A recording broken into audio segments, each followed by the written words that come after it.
Welcome back, still Daybreak Africa features still in the Routine First Studios. Here in Ondo City, I'm Ezekiel Ogar. This morning we'll be talking on the condition of economy here in Nigeria, talking about the cost of living, rise in prices of commodities and also in services. Recently we heard about, I think most recently we've been hearing about kidnappings generally in the country, and then I tend to hear about the issue of Michael Okpara, University of Agriculture. This is then going on a protest or more like a riot as you increase the fee and all that. I think all this could relate to what is going on in our society currently. And then we talk about just so much more, I guess. I wouldn't want to start going into it right now by myself, but of course we always have a guest to do justice to topic as this, and our very own Sam Olorunfemi. Welcome on Daybreak Africa. Thank you, Ezekiel. Thank you, a very Michael. good morning to you. Thank you for having me. All right, we have a lot, as Ezekiel said, to talk about, especially when we talk about Nigeria economy. But prior to this moment, 2023, we had a budget proposed. There was an economic lookout into how 2024 is going to play out. Now, from the economic lookout, do you still think we are on the right track as of this moment? Michael, that question is is a double-edged question, whether we are still on this track at this particular time. Even looking at the body language of the government, recently Mr. President embarked on, we were told that he embarked on a private visit and he came back to the country. If we are to speak truth to the power, I think it does look like the government doesn't understand where they are going at this particular moment. You understand? We can't be saying that this government is new. We can't be talking about a new government in place. The government has been in place since May 29 last year, and now they are running into becoming a year in office. Now this is February now, so we can't say that the government is new. And when we look at the economic angle, Nigerians are not expecting this, even though Nigerians should know that the person coming in 2023, I'm talking about Ashwaju, and in fact all these presidential candidates, none of them we can regard as being angels. Now they are all human beings. But I think presently now the economy is not smelling to, especially average Nigerians and those who are living below average, those who are living on a dollar per day. Recently, was it 2 or 3 years ago, when the report came out that a majority of Nigerians are living below $1 in a day. You understand now? In fact, many Nigerians could not even afford 3 square meal in a day. And before the last administration, before leaving office, the number of Nigerians that they were multi-dimensionally poor, and it talks about the economy. When the economic of a country is okay, is viable, you will see that the level of poverty will drastically reduce. Today in Nigeria, when you look at the gap between the rich and the poor, is getting wider every day. Even though Jonathan administration, when it was coming in 2011, after completing Yar'Adua's tenure, he told us that I want to bridge the gap between the rich and the poor. But what did you see? He was unable. Although at that particular time, according to report, I think Nigerian economy was the best in Africa, under Okonjo-Iweala and the rest. But what did we see after that regime? Begin to see economy. In fact, under last administration, not that I'm trying to make reference to the last administration, but we can't be talking about what is happening now without talking about where we're coming from. You understand now? Because under President Muhammadu Buhari, Nigeria went into recession twice under that particular administration, unprecedented in the history of Nigeria. The last time we went into recession was during Shagari era, during military regime in this country. So where we are presently today, economy-wise now, is not smelling, and that's why you see many Nigerians now living in drones, leaving the country, because it's like the light. We normally say there's a light at the end of the tunnel. In fact, there's no even tunnel now. Not to talk of light. Is when you have a tunnel,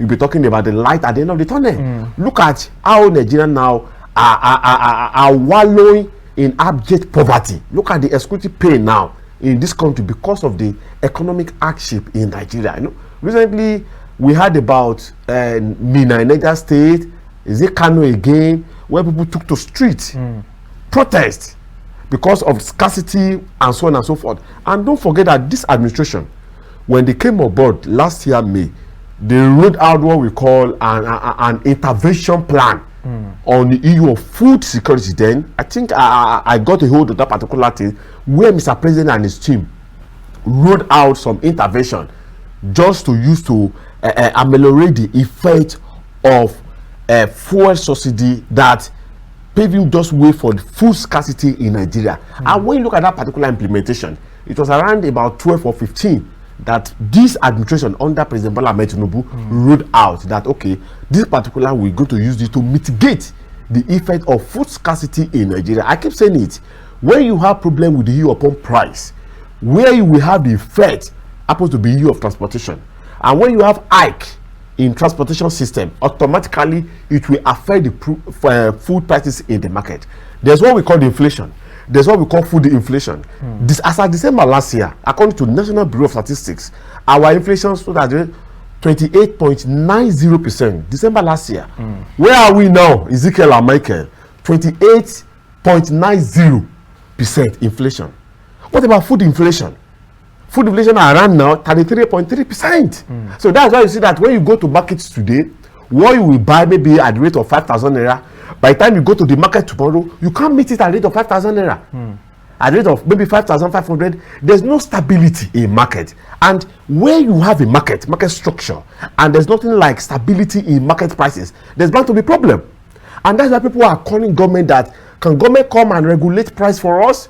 There's what we call a price control in such a way that when you go to this particular place, it's going to be the same price. When you go to that particular place, it's going to be the same price. But in our market structure today, under our economy, what you will get today at the rate of 5 naira, when you go to the next shop, you can't get it at the same rate. So that's why the problem lies today in Nigeria. And that's why people are crying that removal of fuel subsidy, this is the aftermath of removal of fuel subsidy. What are we doing? Since the fuel subsidy was removed, what is government doing? You know, we've listened to government say Nigerians should just be patient with them and so on. I was discussing with someone that if you want to look at the country where their citizens are maybe 100.1 something percent patient, it's Nigeria. Everything they put as thought in Nigeria, we tend to make noise. At the end of the day, you see people just keeping quiet. Now, I want to really come in from that angle, which you said they roll out a lot of planned and things to cushion the effect of fuel subsidy removal. Now, there's no how you are going to do with your president without visiting your, let's say, your past. There's an origin from where things started from. As Ezekiel said sometimes back, he said when the new administration came in, it's not that they met milk and honey really flowing in the land. There was already chaos economically. Exactly. Now, we want to understand that when any government is coming in, we always feel like, okay, there's going to be a help call and everything is going to be fine. As at this moment, where do you think, we understand what was happening before in the past administration, but at this moment, where do you really think the present administration is putting the wrong foot? They are putting their foot wrongly in administration and putting things together in our economy. Michael, I personally, I doesn't belong to the school of thought that you have to start casting blame on past administration. The one I made mention, I just did a comparative analysis during Jonathan's regime, during Buhari's regime, and so if this government are claiming that truly they made a economy in the state of comatose, well, that may be right. But to me, I want to believe that when campaigns were going on, including in the build-up, at least we make a year today, of course, that Nigerians went to the poll and voted for President Bola Ahmed Tinubu to become their president. Period to the electionary period, Michael, all of them were going around trying to say that if they should get Nigerians' vote, they are coming to fix the country and so. So Nigerians are not interested about what has happened in the past. We are with the president now. What are your plans for us? And I believe that during the campaign, all of them, they have their blueprint manifesto, economic manifesto. If I should get to power, this is what I will do, this is what I will do. But I think what Nigerians are saying that where this administration got it wrong was the issue of fuel subsidy removal. Was it timely or not timely? Even though when you look at the manifesto of all the three leading candidates there now, with respect to others, I think we had about 18 presidential candidates, but at least we had about 3 major candidates. All of them talks about removing of, if the SDP candidate, and then when he talks about we need to remove fuel subsidy because of the corruption embedded in fuel subsidy. So all of them talked about removing of fuel subsidy. But the step taken by Mr. President, you know, in fact, he took that step right at the podium at the Eagle Square that day when he was giving his speech, and he said, subsidy gone. And this is the aftermath. A lot of people were like, you want to remove fuel subsidy without any template on ground to mitigate the effect of fuel subsidy, because we know that the moment you remove fuel subsidy, there's bound to be economic problem in this country, because one, transportation will rise. Second, there's going to be what we call food inflation. And again, nothing like increasing minimum wage before removing fuel subsidy, knowing full well that when you remove a fuel subsidy, it will tell on our economy. Telling our economy, the average Nigerians, there are some people that we call poorest of the poor, isn't it? You know, we have category of poor people, and we have category of people that are very, very poor. You understand? So all these aftermath effects will be on the poorest of the poor. Even though the government decide, don't forget that, in fact, the reason why we are this particular junction, excuse me, happens to be the year of corruption that broke out in the Ministry of Humanitarian and Disaster Affairs. When you look at that ministry is saddled with the responsibility of going to places and try to mitigate the effect of economic hardship on Nigerians, try to lift poor people out of poverty. And that was how we decided this year of social register of a thing. Go to some states, look at the poor people. How can government come in, intervene, leave them out of this poverty? But at the end of the day, at the end of the day, look at the corruption now that found under that particular. So I think that is the reason where we find ourselves in this kind of economic quagmire. Sam, you said you're not in the system of apportioning blames, but why talking? Actually, you made mention of a very good plan. You said the last time we were in a recession was in the time of Shagari, the time of Buhari exactly. Recession twice under Buhari, 2016 and 2018 respectively. And it's safe to say Buhari's administration it's more like a continuity. Administration is more like continuity of Buhari's administration. Exactly. Basing on our fact on APC government. Yes. So can we say for now, for a fact, that the pioneers of our recession and our downfall and our increase in wailings and cries are EPC government? You see, Ezekiel, let me correct a particular narrative. You could see that when Buhari was coming in 2015, he campaigned on a tripod to revamp our economy, to fight corruption, and to fight insurgency in Nigeria. So he campaigned on a tripod. But when Bola Tinubu was coming in 2023, I think he campaigned solely on renewed hope of Nigerians, renewed our hope in terms of economy, in terms of agriculture, in terms of mineral resources, in terms of earthwise, in terms of education. You could see that in terms of education, he wrote out what we call a student loan, in such a way that those students that were unable to pay their school fees, they're going to have a kind of loan for them, and so on and so forth. But I agree with you to some extent that government is a continuum. There's no excuse, because when Bola Tinubu was coming and others, when they were coming and when they were jostling to become the president of Nigeria, none of them can tell us that they don't know what happened during Buhari's administration. None of them can tell us that they don't have the understanding on the state of the economy when they were coming to office. And they gave us a brilliant manifesto, especially in terms of economy, that by the time they get to power, article talks about revitalization and so on and so forth. Obi talks about local production, that we're going to look inward. All this of foreign consumption will not be there. In essence, you're saying APC are more like, should be held responsible for whatever we are facing currently.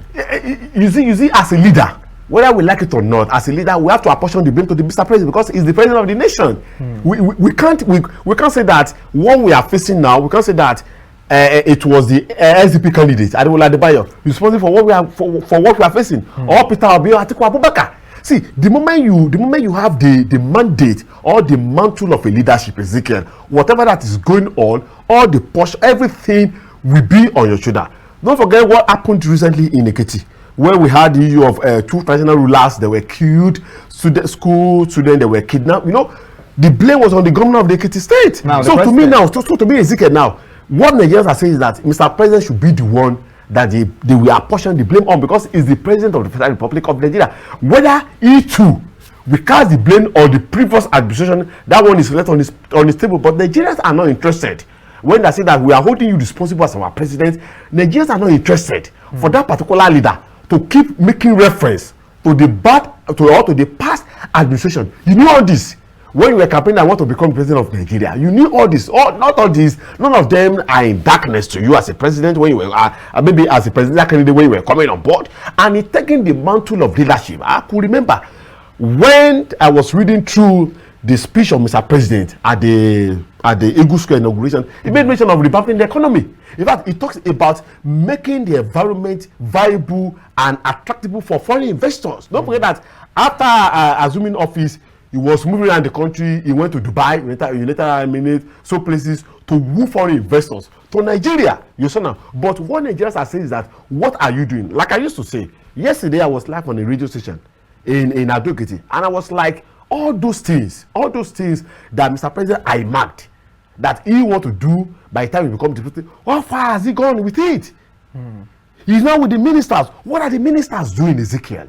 You see, when we are pushing a question to the president, we should not exonerate the ministers, because the idea, I could remember when he was swearing in all the ministers, he told them that this is a vehicle. All of us, me as the president, the vice president, all ministers, all my SSAs were in this vehicle together. But just I'm the driver now that will drive the vehicle. But you have a responsibility to do. Now, Ezekiel, what about the use of power? You cannot be talking about viable economy without talking about power. Power plays key role in having a good economy. Power plays pivotal role in having a sustainable economy that will attract foreign investor. If I'm a foreign investor, whether foreign or local investor, you want me to come and invest in your country, the first thing I will look is power, because my company will run by power. If there's no power in your country, that will be another shortage on me. So what is Prime Minister doing at this particular moment, Ezekiel? You know, as a president, you have your cabinet in place. So all your ministers, they have their own role to play to stabilize the economy. Now, as we are speaking now, what is the Honorable Minister of Trade and Investment doing, Ezekiel? In order to revamp all this our local production in such a way that all local businesses in Ondo State, even in Ondo Town, there's what we call Nairobi in Ondo Town here. In Ondo State, we have what we call all this Oluwa glass. Where are these industries? We need to bring them on board. So what is the Honorable Minister of Trade and Investment is doing? So all these ministers, Ezekiel, they have a question to answer. All right. On this issue of economy that we're talking about today in Nigeria. Nigeria. Speaking about the ministers now, I still want us to look inward more. I believe some months back when the Dangote refinery was about to be rolled out, a lot of expectations were placed on it. Everybody believes, okay, everything is going to be fine. But I remember you were also here and you said he's a businessman. Exactly. It's not that he's just going to be giving it on a platter of gold. Exactly. But still, we are a producing nation, oil producing nation. Now, some days back, we read in the news and we got that the refinery couldn't meet up with the, let's say, the quota that was given to them. They had to go to United States of America to buy about 2 million barrels of oil. That is a country that is a non-oil producing nation. They sold from us to us from their reserves. Now, coming back to Nigeria, is a businessman, as you have earlier stated. Yes. This is going to tell on our goods and services. It's going to tell because we have a very poor power supply in this country. And most businesses are going to fend on this oil that is going to be distributed, sold to them. He's a businessman, he's going to add something on it. He's going to make profit for his business to thrive. At this point, do you think business is going to be reasonable in Nigeria, especially when we can't even have a reserve? We don't have anything to fall back to. We are depending on just a person to save us. You see, Michael, if you do research, you see a number of companies that have left Nigeria. There was a time I was reading that a particular, I don't want to mention it, I won't like advice. A particular company wanted to leave Kano, big company in Nigeria. And then, you know, in fact, the deputy senate president is from Kano and strike just to wait in, just to persuade that that particular company will not leave the country. Or some companies are living in drones. And each time a company packed from Nigeria, that one has added to our issue of unemployment rate in this country. Don't forget today, Nigeria is still leading on the issue of unemployment rate. Very true. Under unemployment, we are second, under South Africa. And today, government is not putting some policies and some program in place to reduce unemployment rate in Nigeria. The more you keep having unemployment rate, the more you are having, or the more you are putting a big load on your economy. That's the problem. Now we are talking about private investors. We are talking about Dangote and so on. In fact, I've told many people that forget about Dangote refinery. That Dangote refinery will set up in Nigeria doesn't mean that fuel will be so cheap in Nigeria. As a businessman, he's using money to buy crude from us. The crude is not being given to him free of charge. He will use money to buy crude. He will use power to refine the crude, and under that crude, we have petrol, we have diesel, and we have gas. And don't forget that during the launch of Dangote refinery under the last administration, where about 3 key presidents, neighboring presidents, they were around during that particular inauguration. So it shows that Dangote will not be feeding us alone with that particular fuel. It will be feeding some countries, neighboring countries within us. So that's where the problem lies. And over the years, we've so depended on this issue of fuel mono economy in Nigeria. Over the years, we've not been able to diversify. There's no how we'll be talking this that will not be going back to what we have between 1963 and 1966. Regional government in Nigeria. Look at the southwestern region. Under Baba Awolowo, we not depend on oil. We solely depended on agriculture. We use our agriculture money to build this Obafemi Awolowo University here. OAU wasn't built by federal government. It was built by southwestern region. It was later that federal government took hold of it. First television station in Nigeria, NTA, was built by cocoa agriculture. What about cocoa house? A lot of notable projects in the southwest between 1963 and 1966 were built by agriculture. Not because of oil, but we so depend on oil. And the problem is that during that time, a lot of money on our oil selling at the rate of during Jonathan regime. We were selling a crude barrel of oil around $1 something per barrel. That's a crude of oil. But what did this see now? This thing has crashed at the international market to around $40-something, $70 per barrel now today. So at that particular time, we wasted our resources dying. And that's why we keep talking about leadership. You know, all these things border on leadership. I could remember when Jonathan left office, there was a fist call between the former governor of Edo State, now the senator, Adam Oshirimale, and the former minister of finance, now the DG of WTO, Ngozi Okonjo-Iweala. When Oshirimale then was trying to accuse Okonjo-Iweala under Jonathan that the government did not save for the rainy days, and Okonjo-Iweala replied that it was you governors that did not allow the federal government under Jonathan to save for the rainy days. That you governors calling for money, more money, more money, and more money. So the problem has been on the issue of leadership. Muhammadu Buhari tried to change when he came in 2015. You know, he came with the aim of diversify. That want to diversify from economy and go to agriculture. That was the plan of President Muhammadu Buhari. As a matter of fact, that time we launched this issue of pyramid in Nigeria, but we couldn't see the effect of pyramid launched by Emefiele then in Nigeria. So Buhari came with the intention of, okay, we want to diversify. I could remember when the former governor of Delta State, Dr. Emmanuel Odoahan, when it was about leaving, I was in Delta State then. He launched what we call Delta Beyond Oil. Those who are watching could remember now. Delta Beyond that. What can we do to look away from oil? We put all our lives on oil. So that what can we do to look away from this particular oil? Those that we are supplying oil, they have more than enough now. That they are not even getting oil from us again. They have more than enough. That what can we do now to look beyond oil? So when Buhari was coming, Buhari talked about diversification. Can we diversify into agriculture? Can we look into the agriculture and forget about oil? But quite unfortunate, the government wasn't that smart at that particular time. They want to diversify into agriculture, but did not take the issue of security as key.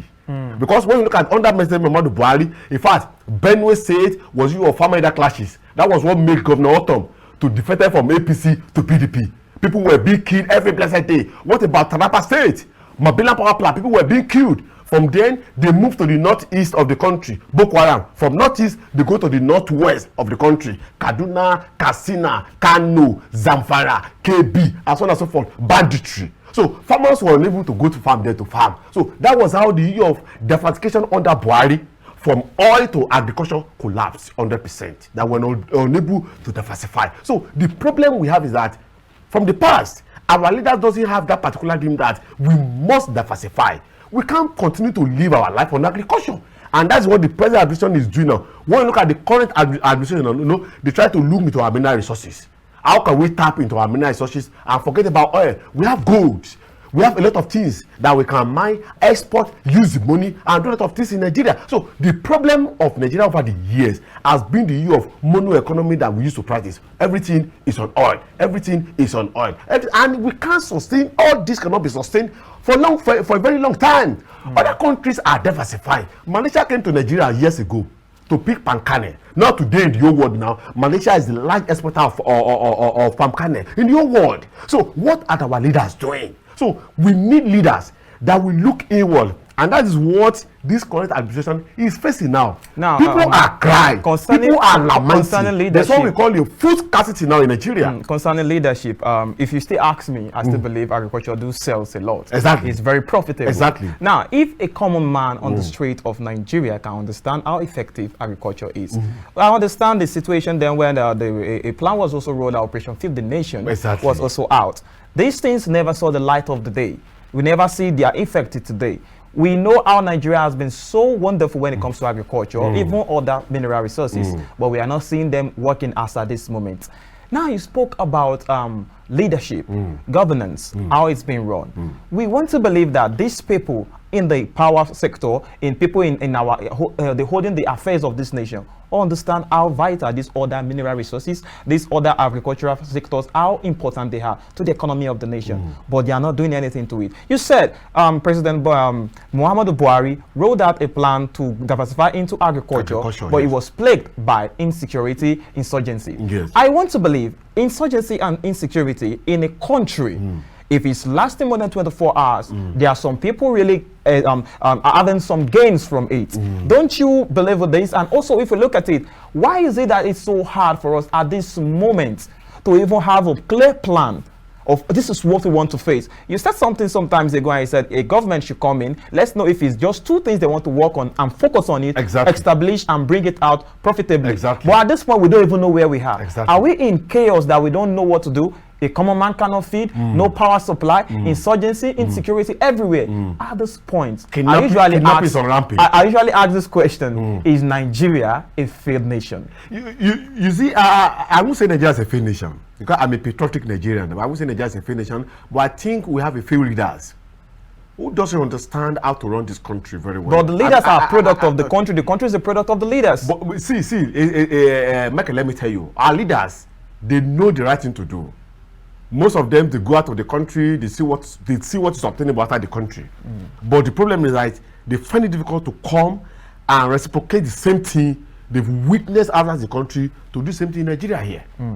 So in terms of economy, we're an economic problem, whether we like it or not in Nigeria, because we can't shy away from the truth. There's economic problem in Nigeria as it is today, because people can no longer feed themselves. When you go to the market now, in fact, before, when you go to the market with 10,000 naira, you will stock your house with a lot of food. Today now, you go to the market with 10,000 naira, your bag will be as light as feather. That's why we find ourselves in the country today, and people must eat. See, if we have leaders who truly understand how country should work, the question is that what our college of agriculture, what are they doing? You know, we have what we call college of agriculture. In Abeokuta, we have FUNAB, Federal College of Agriculture. I think if I'm right, Benue. I want to believe where we have a particular college of agriculture. Benue. The Benue says, thank you, Ezekiel. All these colleges, what are they doing? What are they doing? Because they were established in such a way that they will be able to add into the agricultural system of this country. When we have professors, when we have scholars, so graduate of agriculture, what are they doing? What are they being able to bring to the table? In order that we have surplus of food in Nigeria. But I quite want to agree that another thing is for you to have people who are willing to go to farm. Another thing is for their safety to be guaranteed. Because you can't say that you want to go to farm where your safety is not guaranteed. Apart from safety, we're in this country where issue of some people rearing cattle will go to your farm, what you planted, when you wake up the following day, everything gone. And we have some people supporting them. So that one even is another thing entirely. And that's why I say that government must come and sit very tight. So if government really want to play the game in such a way that everything will go the way support, government is supposed to sit tight. Now, you can't be taking it from top to bottom. You take it from bottom to the top. I think I'm using the language of a former president now. From bottom to top. So what do I mean by this is that if truly you want to go into agriculture, let's secure our people first. Let's secure our farmers first. Let their farmlands be well secured in such a way that if I'm a farmer, if I'm going to my farmland, I won't be skeptical. Maybe if I'm farming now, some people can come. We know the number of farmers that be kidnapped, not kidnapped in this country. Some people will come, kidnap there, demanding for ransom. If I'm a farmer, and maybe I was kidnapped some months ago, you think I will go back to farm again after my release? I won't go to farm. So these are the problems that are waging war against development, against economic development in Nigeria. Government cannot take it from the top, Ezekiel. What to take it from the bottom? Deal with the EU that will not allow economy to thrive in Nigeria. You can't go and bring it from the top to bottom. It won't work. It will work. Let's talk about the issue of policies and information. The president actually pride himself to be more like a president worthy of a Guinness Book record. Actually, being the president actually came into office on the first day, he's making policies and information. Recently, the first lady spoke about her husband talking about information and policy that has been made over time, and she believes will actually change the status quo of Nigerians and Nigeria generally. Now, I want to talk about this policy and information. Do you think probably in the long run we are going to maybe find something hopeful from these policies so far? So it's more like we just bear the brunt for now, then in time we smile. Ezekiel, there's what we call a short-term policy and a long-term policy. It will be wrong and a disaster if you are planning a long-term policy. It will be wrong. The two must go together, vice versa. When you have a long-term, in fact, in economy, they will tell you that you must have what we call a long-term policy in such a way that it will take a while to germinate. Just like when you have a baby, you can have a baby today, and the baby cannot start walking today. Baby cannot start talking today. It will take some time. That is long-term policy. But there's what we call a short-term policy in such a way that that short-term policy, one, it will mitigate the effect of that particular economic hardship. Then it will allow your people to see the long-term policy that you are having for them. So if there's nothing like short-term policy there, forget about long-term policy. And what people are saying is that if you are saying that you have a long-term policy, if you want to wait for that long-term policy, it's for some things to destroy. Because if people don't have food on their tables again, if people are jobless, they will resort into doing another thing. And those things capable of distracting government. Now we know that insecurity is distracting the government, whether we like it or not. Today, we record in fact, I could remember when that of Ekiti happened, the governor of Kwara State, who happened to be the chairman of the Nigerian Governor Forum, he compensated with the governor of Ekiti State over the killing of the two traditional rulers, the kidnapping of school children. What did we hear? Some days later, we heard that some kidnappers went to a particular community in Kwara State, killed a particular traditional ruler. So you cannot be talking about long-term run. No, there must be a short-term effect in such a way that that short-term effect will be there, meeting the immediate needs of your people while projecting a long-term effect. You can't tell me that as a student you being matriculated today that tomorrow you want to do convocation. Who does that? No, you understand that at least it will take you 4 years, 3 years, 7 years, depends on the course that you want to study. But there's what we call a short-term project in such a way that from part 1 to part 2 it's a short-term process. From part 2 to part 3, something telling you that you are moving there gradually, but it won't come overnight. So that's what government should put in place in such a way that people will be feeling the effect. And that's what Labour are saying, that no, if you want this to be here, increase the new minimum wage. The minimum wage is a kind of short-term process in such a way that by the time worker salary is being, but I pray that this issue of minimum wage will not come into place in the midst of this economic problem. Because if you come into the midst of the economic problem, automatically there's going to be 100% of increase in food market, because all these our sellers, the moment they hear that worker salary has been increased, automatically they will increase the food prices in the market. So there must be a short-term race in such a way that it will bridge this effect of economic hardship for Nigerians, so that they will have a long-term projection that, okay, at the end of the day, all these things will work in place. We know that no government will come and run a system like magician. It doesn't work anywhere. It's not rocket science. I can't become a president today and I think that this issue of unemployment rate withdraws to 1%. It doesn't work that way. it will take a process for something like that to come into manifestation. But by the time the process is on, Nigerians and your people want to see that at least things are in the pipeline, that very soon all this thing will materialize. It's just as when you are working in a place, you can't be employed today and think that they will pay you salary. At least you fall at least for 30-something days to have your salary.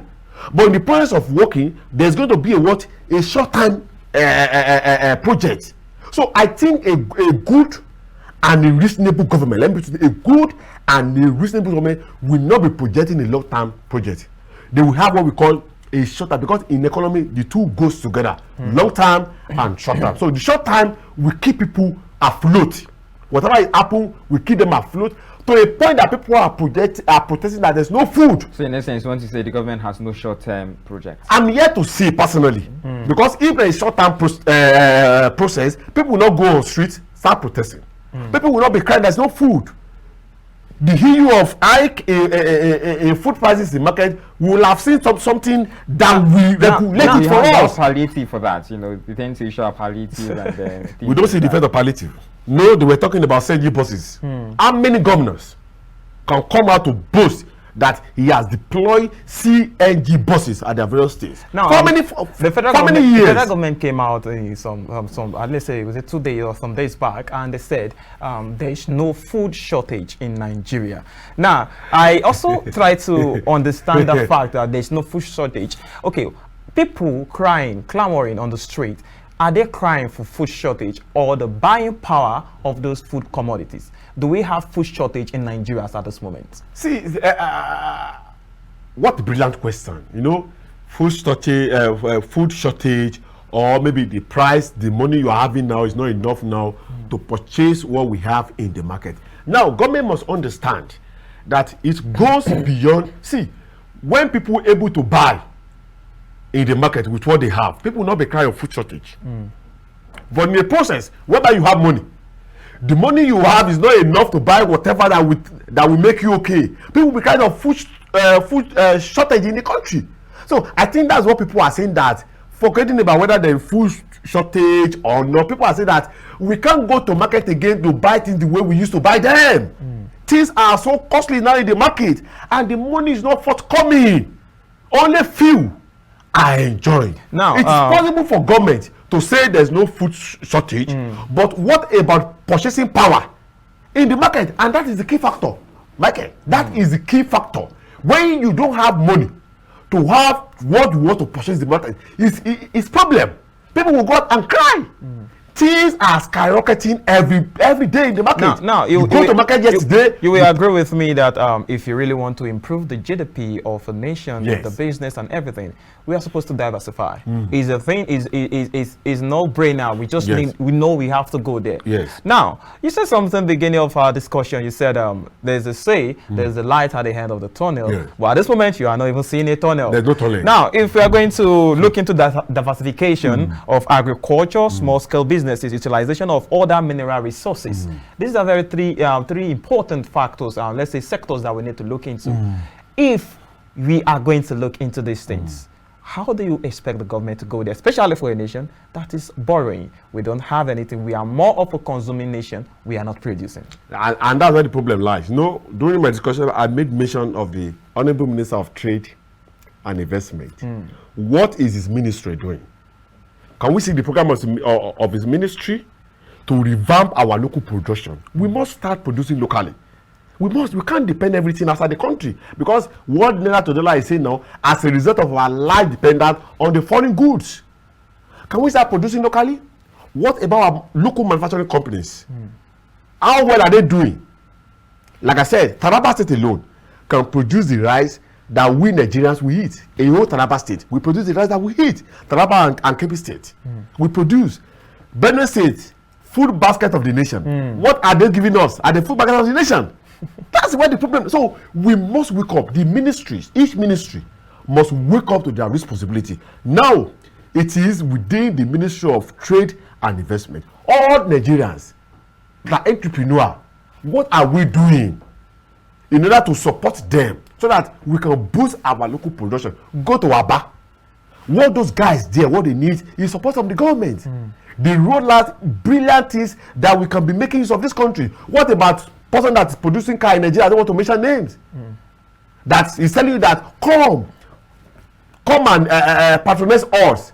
But today, last year when the news broke out, was it last year or early this year, that our lawmakers want to purchase a particular vehicles out of that country? That's what we are saying. Don't we have vehicles that they can purchase within the country? See, the more we keep taking our money outside the country for the purchase, the more we are collapsing our economy.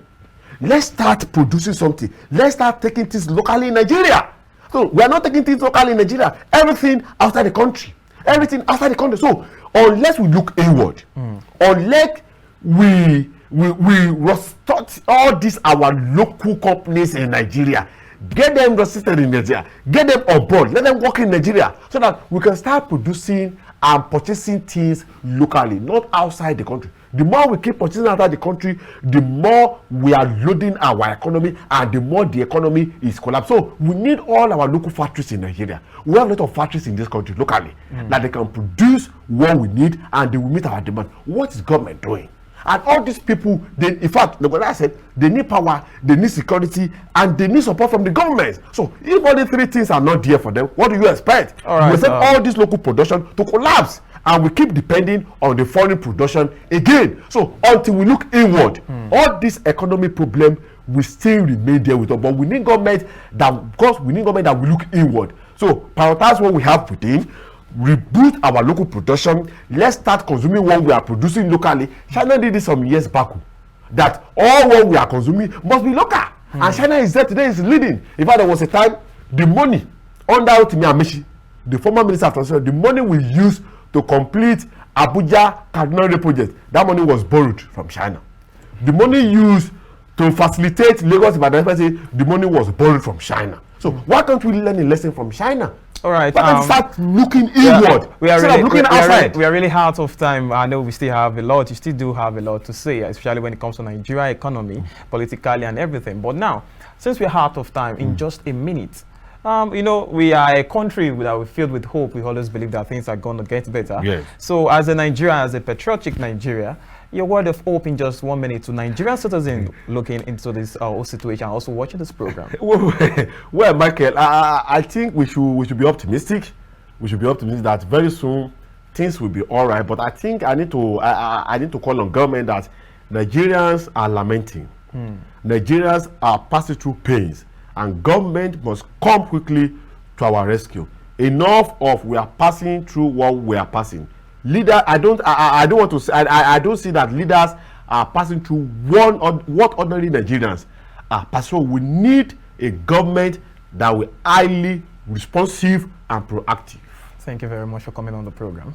Thank you very much. All right, viewers, I'm very much sure that you did enjoy the program, and we've picked one or two things. In as much as we are doing the talking, let's remain patriotic, let's remain reasonable, and let's believe that our government are also listening to us, and they are going to do something, both short-term and long-term process, to make Nigeria the beautiful country that we've all envisioned and believe is going to be. From us here, we'll be rounding off with Daybreak Africa, and I remain Michael Obagiri. You have a wonderful day ahead. I remain Ezekiel Ogar.